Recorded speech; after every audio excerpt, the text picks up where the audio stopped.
deixar a doença circular livremente é um massacre, é uma calamidade. Só a vacinação não controla o vírus. A gente precisa da vacinação, ela é fundamental, mas também tem que segurar os casos. O quão protegido você está depende da vacina que você tomou, depende do tempo do seu corpo responder a ela, mas também depende de não ter vírus circulando na população. Parece que a gente já passou por muito porque a gente passou, mas ainda tem muito chão pela frente e tem muita coisa que pode dar errado se a gente não fizer esforço agora para conter a doença. O Brasil vacinou contra a Covid-19 até agora pouco mais de 10% da população com as 2 doses, segundo o site Nosso Mundo em Dados, ligado à Universidade de Oxford. A vacinação avançou nas últimas semanas, mas ainda oscila. O que pode acontecer em um cenário onde a oferta de imunizantes é difusa e o controle epidemiológico considerado insuficiente? Eu conversei sobre esse assunto com o doutor em microbiologia Átila Yamarino, que analisou a complexa realidade brasileira e o que se pode esperar das próximas semanas. Átila, então, eu queria saber de você o seguinte: no momento, no Brasil, a vacinação ela está avançando com oscilações, porém a realidade epidemiológica não está acompanhando esse ritmo. Eu queria saber de você primeiro que você fizesse uma análise desse cenário nesse momento que a gente tem no Brasil e onde é que a gente está.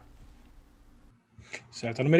A vacinação brasileira, numericamente, parece muito bem. Nós realmente já demos mais de 60 milhões de doses de vacinas, o que é muito, isso é muito importante, mas ela tem grandes falhas dentro e fora do programa de vacinação.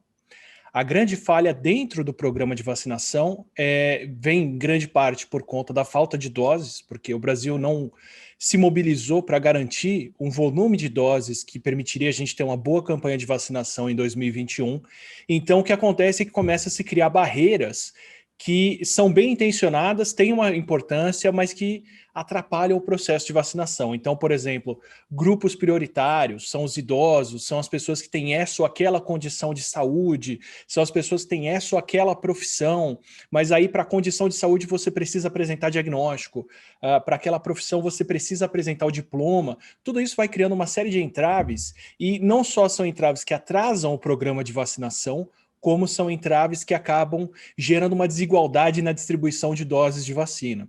Então, quando eu priorizo as pessoas mais velhas, ou as pessoas com capacitação profissional, ou as pessoas que têm um diagnóstico de uma certa condição de saúde, o que acontece é que eu estou excluindo da vacinação as pessoas mais pobres, ou as pessoas com menos atendimento, ou menos infraestrutura, ou com menos longevidade, que no Brasil são os mais pobres, que infelizmente são os mais atingidos pela doença. Então, quando a gente vai ver a distribuição de vacinas e de Covid, elas geralmente são opostas. A vacina é muito distribuída em regiões onde as pessoas têm uma sobrevivência maior, onde elas têm mais profissões, têm um índice de desenvolvimento maior, e a Covid atinge muito mais a população que está em regiões com menos infraestrutura, com menos desenvolvimento e por aí vai. Então, isso vira um aspecto muito cruel da vacinação. Se eu, por exemplo, for vacinar só por critério de idade, eu estou deixando de lado negros, homens, que vivem muito menos, que não chegam aos 80 anos, principalmente no Brasil. Então, gera essas desigualdades. E a falta de doses de vacina e o programa irregular, conflitos com o país que fornece as doses, que é a China, problemas com a falta de suporte a Butantan, Fiocruz, que são os maiores produtores e distribuidores de doses aqui no Brasil, ou envasadores de doses por aqui, geram um conflito com a agenda de segunda dose. Então o Brasil teve muito problema para planejar a segunda dose para as pessoas por conta de grupos de prioridade, por conta de disponibilidade de doses, e isso faz com que deixemos de vacinar as pessoas que poderiam receber a primeira dose, a gente acaba acumulando muitas doses em estoque que não são usadas, ou melhor, que demoram para ser usadas mais do que precisava, e ficamos com muita gente que só tomou uma dose e não está, de fato, protegida pela vacina como poderia estar, mas achando que está, e se expondo. É o pior dos dois mundos. Você vacinou, mas não o suficiente para proteger. Então a pessoa tem a falsa sensação de segurança da proteção, mas não tem acesso à proteção que deveria ter com a vacina. Isso dentro do aspecto da vacinação. Fora da vacinação, o que os países que vacinaram muito bem e contiveram a doença fizeram, como Israel, Estados Unidos, ou Israel, Reino Unido e a Alemanha também, foi segurar o vírus enquanto acelera a vacinação. Então você segura os casos, faz um fechamento, faz lockdown, faz controle, rastreio de contatos e por aí vai, enquanto se vacina muito. E aqui no Brasil nós não estamos contendo a doença. O fechamento não foi o suficiente para diminuir o número de casos, ainda estamos num patamar de 2.000 mortes por dia, apesar de já ter vacinado pelo menos com a primeira dose, quem tem mais de 70 anos, que são os mais vulneráveis. Então a doença ainda está circulando muito por aqui. E isso é um problema porque aí muitas pessoas que não tomaram a segunda dose, ou muitas pessoas que ainda nem foram se vacinar, mas já poderiam estar sendo vacinadas, acabam se expondo e pegando Covid, quando por uma questão de muito pouco tempo já poderiam estar protegidas. Então eu já vou aproveitar para esse espaço para você me explicar uma análise que você inclusive fez num dos seus vídeos aí mais recentes, que diz o seguinte, baseado, né, em dados, você explicou que a vacinação ela vai deixar aquelas pessoas que não estão vacinadas mais sujeitas a pegar, ou seja, o momento é mais perigoso para contrair a Covid-19. Queria que você explicasse isso. Isso é um problema, na verdade, da maneira como o Brasil faz a gestão da pandemia, não da vacinação. E o que acontece no Brasil é que não tem um controle, não há uma centralização federal de controle da pandemia.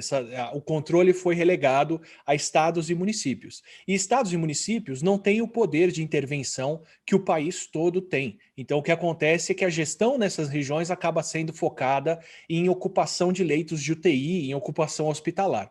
Então, o que acontece é que as regiões abrem e fecham enquanto elas têm leitos de UTI para dar suporte às pessoas que ficam doentes.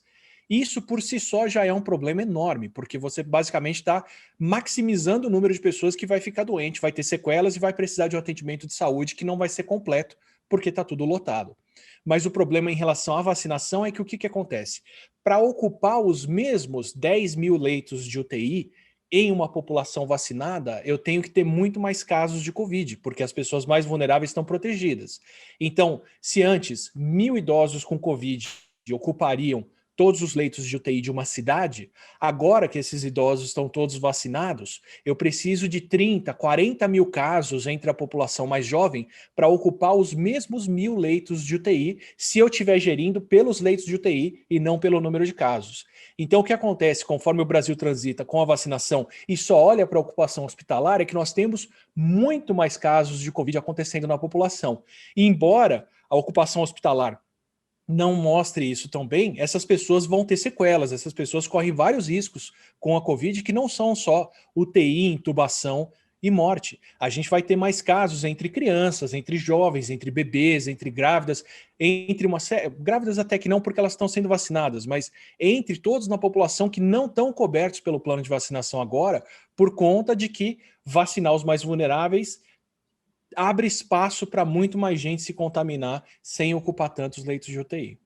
E o que então, desculpa, pode continuar. Então, conforme a vacinação avança aqui, por mais paradoxal que pareça, se nós não controlamos os casos, quanto mais gente vacinada, maior é o risco para os não vacinados contraírem Covid, porque a gente começa a ter outras pressões também de volta ao trabalho, circulação econômica das pessoas, comercial, ocupação de restaurantes e outros espaços por quem foi vacinado. Então, quem ficou de fora da vacinação agora tem muito mais casos e muito mais necessidade de exposição, o que gera mais risco de pegar Covid.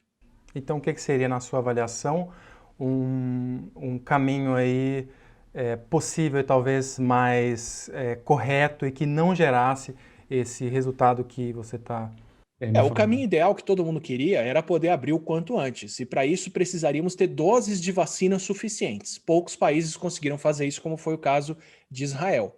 O caminho que sobra, então, é segurar a pandemia enquanto a vacinação é distribuída para minimizar o risco das pessoas pegarem e morrerem da doença antes de se vacinarem. Então, o ideal aqui, dado o nosso número de doses disponível e a lentidão com que essas doses vão chegar no Brasil e serem distribuídas, era controlar a doença, segurar os casos, para aí sim deixar a vacina cobrir a população, proteger todo mundo, para a gente poder sair na rua. Porque tem um outro risco envolvido nisso tudo, que a gente não discutiu aqui, que é, se você vacina muito devagar e deixa os casos muito lá em cima, você está dando muitas oportunidades do vírus desenvolver uma resistência à imunidade das pessoas. E o Brasil já tem histórico de geração de variantes mais transmissíveis. Para essas variantes mais transmissíveis começarem a escapar de vacinas, é um passo. E é um passo que depende da exposição que nós estamos gerando aqui repetidamente. Ou seja, isso também num cenário que a vacina é o único caminho possível, né? Não Exato. tem, Apesar da vacina disponível. a gente tem tratamento, né, aprovado pela Anvisa. Eu queria também que você citasse brevemente isso, porém, a vacina é o que é eficaz, protege e pode impedir o contágio. Sim, então, tratamento para COVID, existem alguns já, como anticorpos monoclonais e como alguns medicamentos que são usados para minimizar o risco de morte de quem está em UTI, como os anticoagulantes e os anti-inflamatórios. Eles são medicamentos caros, a grande maioria intravenosos, que a pessoa só pode receber eles em hospital, em atendimento hospitalar, e são tratamentos que minimizam as complicações, mas eles não impedem a doença de circular.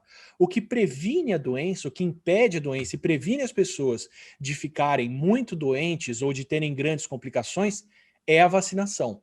Então, qualquer país do mundo, mesmo os países que desenvolvem esses tratamentos, sabem que o que você tem que fazer é controlar a doença e apostar na vacina para cobertura. E a vacina o mais rápido possível na maior parcela da população viável. Citei tratamento aqui, mas eu queria também que você dissesse tratamento precoce, não existe. Tratamento precoce. A palavra em si já não faz sentido, porque se você, para tratar alguém, você precisa ter diagnóstico. Se você começa a tratar depois do diagnóstico, não é precoce. E kit COVID, ivermectina, cloroquina e outras coisas que o Brasil distribui não funcionam contra a COVID. Comprovadamente não funcionam. Nenhum país do mundo consegue controlar o vírus na base desses medicamentos. E apesar de um quarto dos brasileiros ter se tratado com algum remédio desses aqui, achando que estava protegido contra a Covid, nós somos o segundo país do mundo em total de mortes e nono para oitavo país do mundo em mortes proporcionais, ou seja, não protegeu a nossa população. Enquanto com as vacinas a gente consegue ver que a população que tem mais de 70 anos vem cada vez tendo menos internação, menos hospitalização e menos mortes. Agora, eu queria puxar o seguinte, a Alemanha, inclusive, né, e outros países já começaram a pensar numa dose de reforço, uma terceira dose. Essa é uma realidade. Eu sei que no Brasil, nesse momento, talvez não seja o mais urgente, porque nem se cobriu ainda as 2 doses, que é o mais necessário, né, para pelo menos começar a conversa. Mas essa talvez também seja já uma preocupação para mirando no futuro, e que isso vai ser, ou seja, não tem para onde correr, a gente vai ter que já começar a pensar também numa dose de reforço mais para frente? Bom, os fatos que nós temos, né, que são dados. O vírus não vai embora, ele já está muito bem estabelecido na população e circulando, gerando variantes mais transmissíveis, e logo mais deve começar a gerar variantes que têm algum escape imune maior do que as variantes atuais já têm. Então ele está aqui para ficar. E pela primeira vez na história, nós temos uma vacina sendo distribuída para uma doença para a qual grande parte da população não foi exposta e todo mundo sendo vacinado ao mesmo tempo. Então, por exemplo, vacina da gripe, todo ano ela é distribuída, mas a grande maioria das pessoas já teve gripe alguma vez na vida e boa parte dos idosos já tomou mais de uma vacina da gripe, pelo menos em algum ano da sua vida. Então não dá para fazer o tipo de estudo e quantificação que se faz hoje com a Covid. Com a Covid, a maior parte da população mundial ainda não viu o vírus e todo mundo está levando a vacina pela primeira vez. Então, é mais fácil, pela primeira vez, identificar como essa vacina funciona em cada grupo etário, em cada parcela da população. Isso é inédito na nossa história. Ter uma vacina disponível tão rápido que a gente consegue ver o efeito dela antes do vírus chegar numa parcela da população. E o que se vê entre os idosos, principalmente, é que a eficácia da vacina é menor. Isso é esperado. O sistema imune, com o tempo, ele começa a ter falhas, a gente não produz todos os anticorpos, o corpo não reconhece tão bem os patógenos a que a gente se expõe. Então, os idosos são mais vulneráveis a doenças em geral. Não é surpreendente eles responderem menos à vacinação.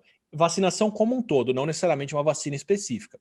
Então, o que a gente percebe é que, principalmente entre os mais velhos, e que aí quanto mais velho, menor é a eficácia de vacina, essa proteção vai caindo. Isso mostra a necessidade de uma dose de reforço, principalmente nesse grupo etário. E o processo evolutivo do vírus, que está gerando variantes constantemente, porque muitas regiões como o Brasil não controlam os casos, sugere também que mais para frente a gente vai ter que renovar essas vacinas para fazer novas estratégias vacinais que ataquem inclusive variantes que escaparem das vacinas que nós já temos. Isso ainda não aconteceu, mas isso é corrente com a gripe, por exemplo, que evolui na mesma velocidade com que o coronavírus evolui. Então são duas realidades. Uma, que idosos talvez precisem de mais de 2 doses, principalmente os mais velhos, e outra que provavelmente teremos variantes que vão escapar das vacinas que nós já temos e precisaremos de vacinas novas. A grande desigualdade mundial é que muitos países, como a Alemanha, provavelmente já começaram a terceira dose, enquanto uma parcela significativa do mundo, provavelmente mais da metade da população mundial, ainda não viu a primeira dose chegar para eles. E é um dos grandes motivos que a gente tem para aumentar, escalar essa produção de doses de vacina para entrar num ciclo de produção constante e não uma dose única que foi feita e não se fala mais dela. Você citou a questão de realidades, né, múltiplas mundo afora. Isso também é uma coisa que já precisa ser considerada, né? Ou seja, já estou me focando aqui, e a gente está falando aqui, por exemplo, da realidade brasileira, que é a nossa realidade, porém, o fato de outros locais não acompanharem esse ritmo, eventualmente, dos países mais ricos, isso tem um impacto para todo mundo, né? Isso pode ser visto nas muitas realidades do Brasil. Nós temos brasileiros que vivem fora do país ou que têm casa nos Estados Unidos, por exemplo, viajando para se vacinar. Então, tendo uma cobertura vacinal muito antes do que a grande população. Se a gente recordar como a doença apareceu no país, foram pessoas que viajaram para fora e trouxeram o vírus aqui. E a primeira pessoa que morreu no Brasil foi uma empregada, foi uma pessoa que trabalhava fazendo faxina na casa de alguém que tinha viajado para fora. Então, agora a vacinação a gente vê a mesma coisa. Essas mesmas pessoas que têm condições de viajar para fora, viajam para se vacinar, enquanto a cobertura vacinal nas pessoas em condições mais pobres ou com menos desenvolvimento aqui no país é mais lenta. Mesmo entre estados. Estados como Roraima, Rondônia, que têm uma infraestrutura mais precária e vão ter mais dificuldade de fazer essas doses de vacina chegarem na parcela mais vulnerável da população, estão vacinando mais devagar e o vírus vai na frente. Né? Então, o que a gente vê, inclusive no Brasil, é isso. O vírus circula e circula bem obrigado entre as pessoas que têm menos condições de acesso à vacina, enquanto quem tem mais condições, via atestado médico aqui dentro, diploma ou viagem, conseguem se proteger. Agora eu queria fazer assim, um cenário, um panorama um pouco mais geral das vacinas, porque as vacinas, por exemplo, aplicadas no Brasil no momento, existe alguma razão para a gente sabe, como você inclusive já falou, que é tudo muito recente, inclusive o processo de vacinação inédito. Existe alguma razão para a gente ter receio, inclusive porque as vacinas usam tecnologias extremamente inovadoras, recentes. Existe razão para ter receio das vacinas? Ou isso não contribui, enfim, não faz sentido nenhum? Perfeito. Para a população geral, eu, você e todo mundo que pode se vacinar agora, não tem motivo para ter receio. Porque, felizmente, os órgãos de saúde nacionais e mundiais já tiveram esse receio por nós. Então, a gente tem um histórico em pandemias passadas de vacinas que foram desenvolvidas rapidamente e acabaram apresentando problema quando foram distribuídas. Essa lição foi aprendida e os órgãos de saúde têm sido muito restritos mundialmente hoje a respeito de que vacinas eles aprovam e como eles acompanham essa vacinação.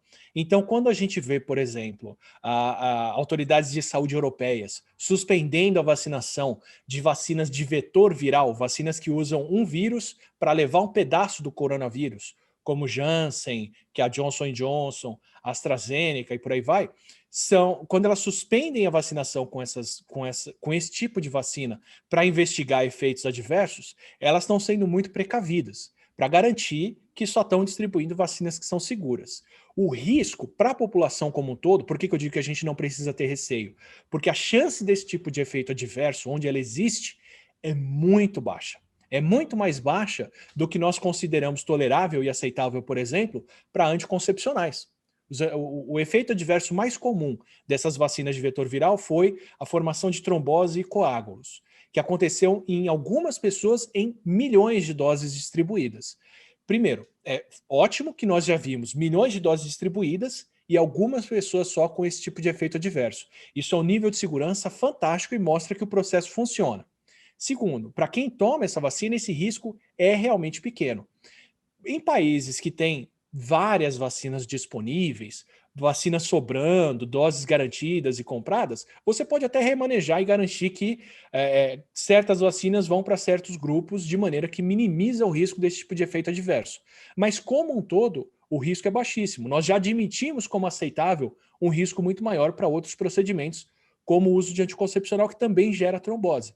Então, se as pessoas não têm receio de tomar anticoncepcional, elas também não precisariam ter receio de tomar uma vacina que é muito mais segura do que isso. Mas como a gente está vendo essa epidemia também de informação, das pessoas se informando, sabendo o que está acontecendo e acompanhando, pela primeira vez, fabricantes de vacina fazem parte do vocabulário das pessoas, eficácia faz parte da discussão do dia a dia e por aí vai, acaba que esse excesso de informação também gera uma certa insegurança a respeito de coisas que são corriqueiras e que já foram planejadas, pensadas e garantidas pelos órgãos de saúde como controladas. Imagino que uma dúvida também em relação a vacinas, uma dúvida, vamos dizer assim, de senso comum, algumas de uma dose, outras de duas doses. Você poderia explicar o que justifica isso rapidamente, qual que é a particularidade, né, de cada uma? Perfeito. O processo de imunização, o processo de vacinação, ele consiste em fazer o quê? Apresentar o patógeno, apresentar uma parte do patógeno, que é quem nos ataca, nesse caso o SARS-CoV-2, que é o vírus da Covid, para o nosso sistema imune de maneira segura, de maneira que o sistema imune aprenda a se proteger contra esse patógeno antes de ver o patógeno de verdade. Para fazer essa apresentação, eu tenho N estratégias. Eu posso destruir o vírus e apresentar os pedacinhos. Eu posso apresentar só o pedacinho mais importante do vírus, junto com alguma substância que avisa para o sistema imune que tem que atacar aquilo ali. Eu posso apresentar uma informação para fazer uma parte do vírus, que são as vacinas de RNA, ou eu posso apresentar um pedaço do coronavírus em outros vírus, como são as vacinas de vetor. São várias estratégias, todas elas fazem a mesma coisa, levar um pedaço do coronavírus para o sistema imune, para falar para o sistema imune, se protege contra isso aqui. Geralmente, a doença ela dura vários dias no corpo e a gente passa bastante tempo em contato com o coronavírus. Então, durante a infecção, nós temos muitas oportunidades de aprender a atacar aquele patógeno. Com a dose de vacina, para ser feita de uma forma segura, essa apresentação é bem curta, é só o que está ali na vacina presente naquela dose. Então a gente precisa de estratégias que reforçam para o sistema imune que tem um patógeno ali dentro e que é importante atacar ele. Então, por exemplo, a vacina inativada, que tem o vírus destruído, como é o caso da Coronavac, você geralmente precisa apresentar ela mais de uma vez para o seu corpo para ele entender que, opa, se isso voltou aqui, é porque eu tenho que atacar. Então, por isso que a gente dá uma dose, deixa o sistema imune aprender que existe um patógeno, que ele tem que se proteger contra aquilo, espera o intervalo de algumas semanas, que é para o corpo informar as células todas e elas se prepararem para fazer essa defesa, e depois dá uma segunda dose, que é a dose de reforço para falar, é realmente um patógeno, você realmente tem que se proteger contra isso. Então, as duas doses, principalmente na vacina inativada, são necessárias para o corpo ter esse aviso de que aquilo é importante. Em outros casos, como são as vacinas de vetor, como é um vírus, outro, respiratório, que apresenta um pedacinho do coronavírus para o nosso corpo, então no caso da AstraZeneca, no caso da AstraZeneca, da Janssen e da Sputnik, é um adenovírus, é um vírus respiratório levando um pedaço do coronavírus. Esse vírus sozinho já pode provocar uma reação do nosso corpo maior. Então, ele já pode despertar mais o nosso sistema imune. Por isso, são vacinas que podem dar mais efeito adverso nas pessoas, que parece uma gripe, essa resposta, essa meio gripe que você sente, esse mal-estar, febre, esse cansaço, são o sistema imune aprendendo a atacar aquilo ali, então é uma resposta esperada, é um sinal de que o sistema imune está reagindo, que não precisa estar presente, mas que faz parte, e às vezes, com uma dose só, pode ser suficiente para isso. E o que determina se uma dose só é suficiente, na verdade, são os estudos que a gente faz para conferir se elas funcionam. Então, por que a Janssen é só uma dose? Porque ela foi testada e nós vimos que ela funciona dessa forma. Pode ser que outras vacinas funcionem com uma dose só também, mas não foram testadas pensando nisso, então nós não recomendamos esse outro uso. Mas pode ser também que a Janssen funcionaria bem com duas doses. Pode ser que a AstraZeneca funcione bem com uma dose. Como nós não sabemos, não testamos e não conferimos, é melhor não fazer isso. E no caso das vacinas de RNA, a informação que é enviada para o corpo e fala para o corpo produzir um pedacinho do vírus e atacar aquilo, já é um ótimo treino também. Então, com uma dose você já tem alguma proteção, mas o ideal são as duas doses para garantir a proteção toda. Esse é o processo que o corpo passa no processo. Agora, mesmo aí com essa proteção, a gente está vendo que esse futuro, vamos dizer assim, onde a gente está mirando, e que inclusive já está acontecendo, por exemplo, nos Estados Unidos, as pessoas sem máscara, eventualmente, ele é possível, ou seja, mas não é instantâneo, não é? Tomei a vacina e mesmo a segunda dose e posso ficar tranquilo, sair na rua, enfim. O processo de normalização e de proteção que as vacinas fazem comunitário, ele depende de duas coisas, da resposta individual de cada pessoa e da resposta comunitária do quanto a doença está controlada. Então, dentro de cada pessoa, nós precisamos do intervalo entre doses e de algumas semanas, pelo menos 2, idealmente mais, depois da segunda dose, para dar tempo de o sistema imune responder e se preparar contra o vírus. E nem todo mundo vai ter condições de fazer isso. Em algumas pessoas, o sistema imune não responde bem à vacina, algumas pessoas não podem ser vacinadas, algumas pessoas já estão com o sistema imune debilitado, como é o caso de quem tem mais de 80, 90 anos. Então, para essas pessoas, mesmo as 2 doses de vacina podem não ser o suficiente para gerar uma proteção, uma imunidade protetora que impede de pegarem a doença e de terem complicações e acabarem morrendo disso. E para grande parte da população, dependendo da vacina, mesmo as 2 doses pode não ser suficiente para preparar o corpo para não receber o vírus e não transmitir. Então fica essa dúvida que nós temos ainda, e isso depende muito da estratégia vacinal de cada país, de qual é o volume de vacinados que você tem que ter para impedir a transmissão do vírus. Se está todo mundo vacinado e ainda tem a transmissão do vírus, tudo bem, está todo mundo protegido. Agora, se eu só tenho 1/3 da população vacinada e o resto ainda não dá para sair todo mundo sem máscara e circular, porque tem muita gente não protegida ainda. Então, mesmo os vacinados que ainda tiverem vírus, podem transmitir para as outras pessoas. Isso é uma coisa que tem que se equilibrar. Por isso vem a segunda parcela. O quão protegido você está depende da vacina que você tomou, depende do tempo do seu corpo responder a ela, mas também depende de não ter vírus circulando na população. Quanto mais casos de Covid eu tiver, apesar das vacinas, mais chances o vírus tem de encontrar quem não está protegido. A vacina ela é mais ou menos como o catalisador do carro. Ele serve para despoluir o ar que você emite, mas o seu catalisador pode ser fantástico. Se todo mundo ao seu redor não usa também, o ar continua poluído. Então a gente precisa das duas coisas, de você estar protegido com a sua dose, mas da comunidade também estar protegida com as doses todas distribuídas. Ou seja, voltando aí no começo da nossa conversa, a estratégia, no caso, pensando na realidade brasileira, nem só a vacinação é suficiente. Ou seja, teria que... ela por si só, né, não resolve o problema, não vai resolver o problema.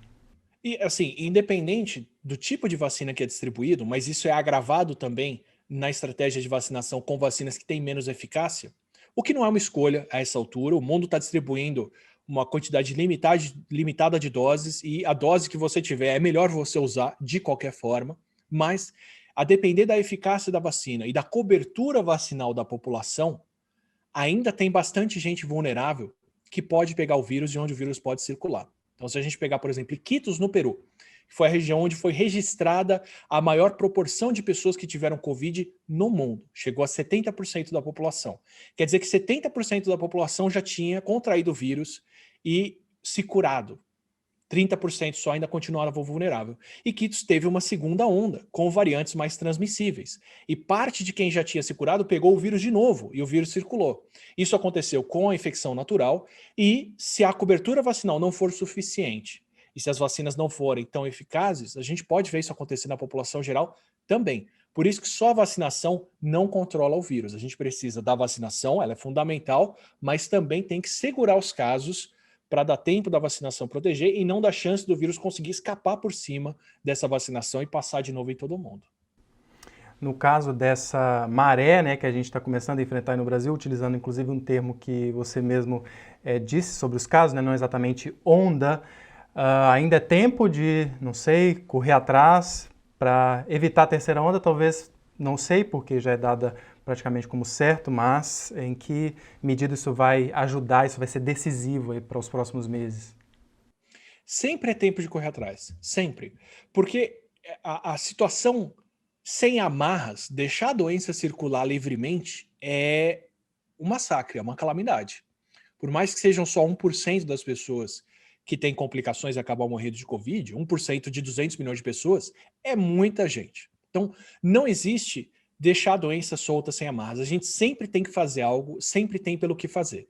Né? Ano passado, em outubro, novembro, nós tínhamos passado por uma onda, parecia que a doença tinha ido embora e eram por volta de 150, 170 mil óbitos. Se a gente naquela hora falasse, bom, já foi, não tem mais o que fazer, a gente viu o que vem em seguida. Se nós tivéssemos feito o suficiente para controlar o vírus nesse momento que ele estava em baixa, tivéssemos implementado testes, rastreio de contatos, controle de fronteira, acompanhamento de pacientes e por aí vai, não teríamos visto a morte de mais 300 mil pessoas de lá para cá.